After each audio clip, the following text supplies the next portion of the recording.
Hotep, and welcome to Tarot TV in the series entitled Tarot Cards, The Origins in Kemet and Egypt. For this particular card, we will be discussing the Star card. This is the 18th part of the series. We're discussing the 17th card. So, it's a lot to cover, but I'm going to try my best to simplify it. For those of you who have been watching, thank you so much. And for you newcomers, welcome.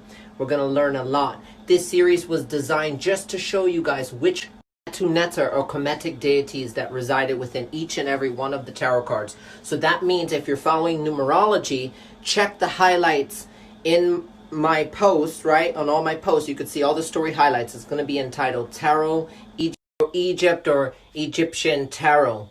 That way you'll be able to see all of the cards until this point. So this is the great goddess of the skies, Newt. She is the daughter of Geb and Tefnut, who I mentioned before. I'm going to go into a slide. And she upholds the cosmic water. She's often seen holding a vase above her head. The same vase can be seen in the goddess in the star card. Now, she had two primary functions. She was the goddess of all of the celestial constellations, the embodiment of the primordial darkness of time and space, as well as the goddess of the lower planes, where she brought water, the element of water, to the physical earth in the form of Thetas. Thetas was the goddess of the river Nile, so physical water. This is why she could be seen with reeds on her head. In her form Newt, she is the cosmic waters, the limitless stream of waters that move throughout the galaxy. It's kind of like how Mahaganga in Hinduism originally came from the Milky Way, and she came down onto the physical plane through Lord Shiva. So this is a very similar story. A lot of Hinduism and ancient Kemetic Egyptian history parallel one another in many ways. I had explained in the very beginning of the series, Atum, the soul creator god, the self-created God, rather, expresses itself through elements. First, it manifested itself as Ra, Ra being the element of fire. Ra then became Tefnut and Shu, moisture and air. Together, the three elements combine to form life and earth, Newt and Geb, the actual earth and the cosmos itself.